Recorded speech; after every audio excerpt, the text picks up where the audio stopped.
acho que nunca antes, assim, nesse século agora, as pessoas foram procurar tanto o que significava as vigilâncias, né? Porque Exatamente. A gente teve algumas, quando a gente estava conversando antes de entrar no ar, algumas epidemias, né? A gente teve a dengue, Sim. teve problema com a febre amarela, que todo mundo lembra, mas nada a nível global tão pesado quanto a Covid foi. Até a influenza, sim. A influenza foi a nível global, só que foi lá faz tempo, né? Já quantos anos já não existe, já até a vacina da influenza. Só que agora, atualmente, nos últimos 3, 4 anos, é direto.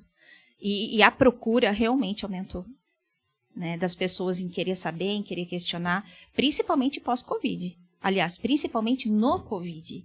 Quando surgiu os primeiros indícios, quando surgiram as primeiras conversas até na televisão, que a gente achava que não ia chegar, né? Em novembro para dezembro, não vai chegar. Não vai chegar. É enoepidemiologia. Ela é assim, a epidemiologia, ó. Aquilo que a gente estava conversando. O que você fala de manhã, no meio da tarde, no horário do almoço, muda, no final da tarde já mudou de novo. É muito rápido. E você não tem como parar. Você não tem como parar um vírus de uma hora para outra. Porque as pessoas têm a liberdade, elas vão e vêm, o direito de ir e vir. Como que você vai falar, não, fique? Que daí foi o que aconteceu com o Covid. Lockdown, para todo mundo. Mas sempre tem aqueles que são, não paro. Que não gostam de vacina, que são contrários à vacina. Ah, não acredito na vacina. Pô, tá mais do que provado. Você não acredita na vacina ainda? Quantas milhares de pessoas morreram? Veio a vacina e isso parou. Eu vejo pelo meu município. Quando a gente conseguiu vacinar, imunizar do Covid, 30% da nossa população foi, assim, decrescente a quantidade de positivos, a quantidade de hospitalizados e de óbito. Entendeu? E será que a vacina ainda tem pessoa que fala assim, negacionista? A vacina não adianta? Meu, pelo amor de Deus, é óbvio que adianta. São inúmeras doenças que a gente não tem hoje por conta da vacina, né? Sim. Tem a polio, o sarampo, sim, né? Mesmo uma simples catapora que a pessoa pega e tá bem dali 15 dias, ela era muito mais agressiva antes da vacina, né? Sim. E as pessoas não entendem a importância. Eu acho bacana a gente conversar sobre isso, até porque quando eu fiz a lista eu lembrei muito de você, porque é uma coisa que está em alta, só que não deveria ter um período para estar em alta, né? Vigilância em saúde, saúde coletiva, saúde pública, é uma coisa que deveria ser sempre discutida, Sim. né? Porque as pessoas não entendem, e depois eu vou pedir para você me explicar, o porquê de tudo isso, desse núcleo de tudo, né? Tem um porquê da saúde coletiva que a gente fala, né? Para que coisas como essa que aconteceram com a Covid não aconteçam com frequência, e se acontecerem, a gente esteja preparada. Eu vi um documentário na Discovery, não lembro se é isso, de 2016, que eles falam sobre o SARS, a MERS, aquelas coisas que aconteceu em 2016. E uma infectologista alerta nesse vídeo, é muito louco que você assiste o vídeo hoje, você fala, nossa, foi gravado ontem, não é possível. Sim. E não atual. foi, é atual. Ela alerta no vídeo, de 5, 6 anos atrás, para uma possível pandemia, né? Ela fala assim, a gente alerta que a OMS, o CDC nos Estados Unidos, tal, que os países deveriam se preparar para uma possível pandemia, só que nós não nos preparamos, né? Então fale para nós, assim, a sua experiência pessoal, porque você estava lá na linha de frente, né? Quando tudo explodiu, né? A sua experiência pessoal e o que você deixa de aprendizado, tanto para você como enfermeira, profissional, e como para a população em modo geral. Olha, Edu, foi muito difícil. Primeiro que, como você acabou de falar, a vigilância, tanto a epidemiológica como a sanitária, porque elas trabalham juntas, você tem que pensar em vários cenários. Você não pode achar, não vai chegar. Não, você tem que trabalhar um cenário mais tranquilo, um cenário um pouco mais agitado e o pior deles. Então, você tem que estar preparado para todos os cenários. E vocês têm que estar vigilante nesses cenários, né?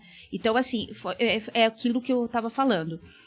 No dia 17 de janeiro de 2020, nós tivemos a primeira reunião. Foi uma reunião um pouco mais fechada. Vamos nos preparar porque vai chegar. vai chegar. Porque nós temos pessoas viajando de férias, fora do país, né? O ir e vir das pessoas, você não tem como parar. Pessoas viajam para outras cidades vizinhas, né? Ou vai mesmo para fora. Tanto é que os meus 2 primeiros casos suspeitos, que graças a Deus foram descartados, um tinha ido viajar para Dubai e a outra para Califórnia. Passaram horas num avião que já estava acontecendo o problema nos Estados Unidos, já tinha virado uma pandemia, né? Em outros países já estava bem disseminado. E eles estavam nesse avião com várias nacionalidades dentro dele. Então, assim, ia chegar, era fato, e aquilo que eu falei, a epidemiologia, ela é corrente crescente, rápida, né? E você tem que trabalhar com diversos cenários. Os primeiros exames, a gente não tinha uma estrutura ainda adequada. Nós fomos montar, isso aconteceu, os primeiros exames eu fiz no começo de fevereiro, março, os primeiros exames que foram dessas duas pessoas. E daí montamos a estrutura, a tenda, a questão das roupas, as costureiras da cidade, elas ajudaram a confeccionar os macacões. A gente não tinha, né? Nada disso. Nada disso. As máscaras, as primeiras máscaras, elas ajudaram a confeccionar tudo. Então, assim, o que aconteceu? Na hora que viu que ia estourar mesmo, a cidade se uniu. A saúde pediu ajuda para todas as costureiras da cidade e lá foram feitos macacão, confeccionados os macacões, as máscaras. Depois a gente já foi comprando também com máscara cirúrgica, face shield a gente ganhou, como vários outros municípios também, porque algumas indústrias eles se ficaram tão assim com relação à saúde, que era a única que não estava parada, que eles confeccionaram face shield pra gente e mandaram para nós. Quantos vocês precisam? Eles ligavam, quantos vocês precisam? E eles mandavam para nós. O pessoal de Sorocaba mandava para Piedade, mandava para Ibiúna, para outras cidades ao redor, porque assim, ficou todo mundo no alerta mesmo. E a gente teve muita ajuda, né, de vários órgãos e de vários locais. E assim, trabalhamos com cenário. Chegou uma época que, ainda bem que nós tínhamos estoque de suave, porque não tinha suave para comprar. E o Estado ainda não dava. Porque depois de um tempo, o Estado dava tudo. Tubo Falcon, suave, dava tudo. Mas os primeiros meses, era tudo um município. Chegou uma hora que não tinha mais. A sorte que nós tínhamos um bom estoque, né? E aquilo que a gente estava conversando antes, os protocolos mudavam o tempo todo. Então, antes você começava a fazer o SWAB, né, nasal e oral. De repente, já mudou, era só nasal. Então, eles foram o quê? Porque não tinha material, não tinha matéria-prima o suficiente, porque o mundo estava parado para isso. O mundo estava trabalhando em cima disso. Não era Piedade, não era o estado de São Paulo, não era o Brasil, era o mundo. E muito dos materiais vinham de fora. Então, se a gente não tivesse feito naquela época, comprado uma boa quantidade, não sei o que seria. Honestamente, eu não sei o que seria. Por isso que eu falo, a gente tem que trabalhar com cenários. A gente tem que prever o que vai acontecer antes. Fazer desde o leve, do cenário mais tranquilo até o pior dos cenários. Para você poder desenvolver e poder trabalhar em cima daquilo.